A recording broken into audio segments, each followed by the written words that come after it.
Reading Pioneers presents Henry and Mudge, the first book, by Cynthia Rylant, illustrated by Susie Stevenson.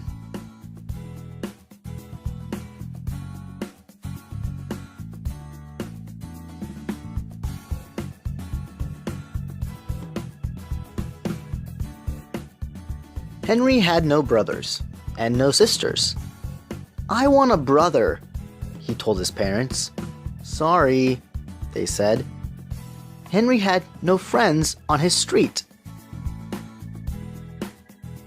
"I want to live on a different street," he told his parents. "Sorry," they said. Henry had no pets at home. "I want to have a dog," he told his parents. "Sorry," they almost said. But first, they looked at their house with no brothers and sisters. Then they looked at their street with no children. Then they looked at Henry's face. Then they looked at each other. "Okay," they said. "I want to hug you," Henry told his parents, and he did. Henry searched for a dog. "Not just any dog," said Henry. "Not a short one," he said. "Not a curly one," he said. "And no pointed ears."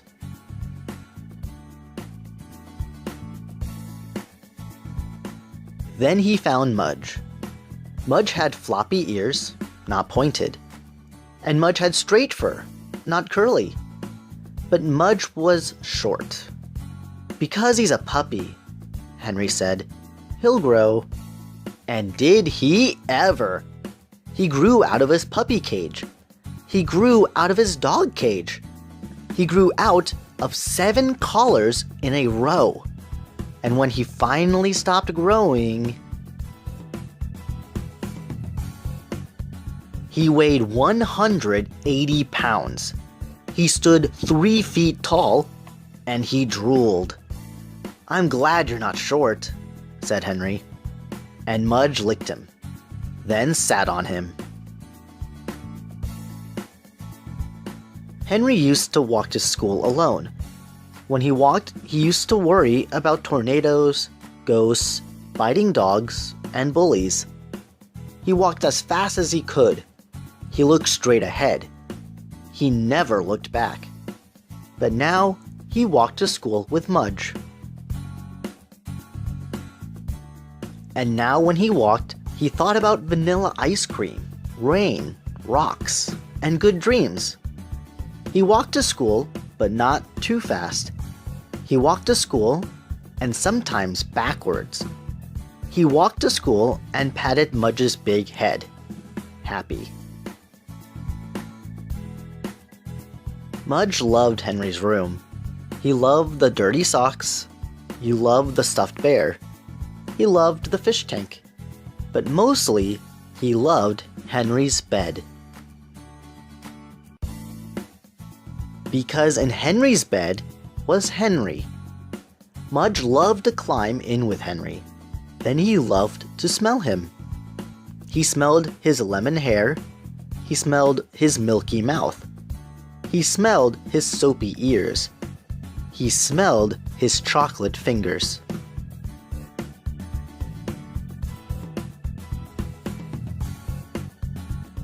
Then he put his head by Henry's head. He looked at the fish tank. He looked at the bear. He looked at Henry.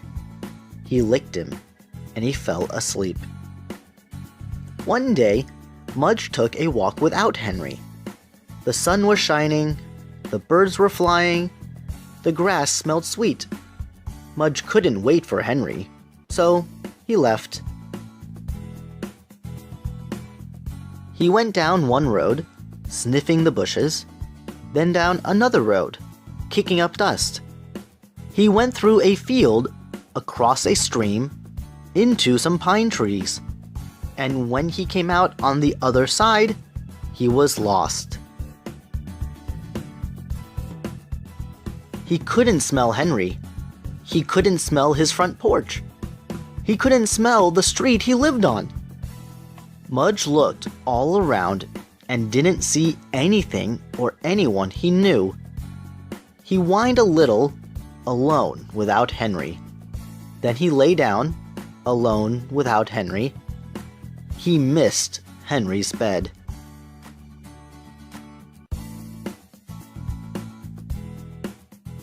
Henry thought Mudge would be with him always. He thought Mudge made everything safe. He thought Mudge would never go away.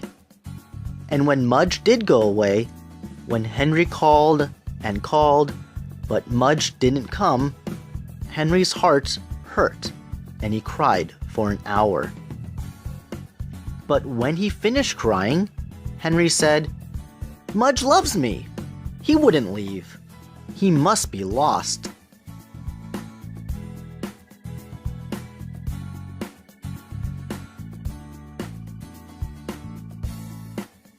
So Henry walked and walked, and he called and called, and he looked and looked for his dog Mudge. He walked down one road, then down another road. The sun shone as Henry ran through a field, calling and calling. The birds flew past as he stood beside a stream, calling and calling. And the tears fell again as he looked at the empty pine trees for his lost dog. "Mudge!" he called one last time. And Mudge woke up from his lonely sleep, then came running. Every day when Henry woke up, he saw Mudge's big head. And every day when Mudge woke up, he saw Henry's small face. They ate breakfast together at the same time. They ate supper at the same time. And when Henry was at school, Mudge just lay around and waited. Mudge never went for a walk without Henry again. And Henry never worried that Mudge would leave. Because sometimes, in their dreams, they saw long, silent roads, big, wide fields, deep streams, and pine trees. In those dreams, Mudge was alone, and Henry was alone. So when Mudge woke up and knew Henry was with him, he remembered the dream and stayed closer. And when Henry woke up and knew Mudge was with him, he remembered the dream, and the looking, and the calling, and the fear, and he knew he would never lose Mudge again.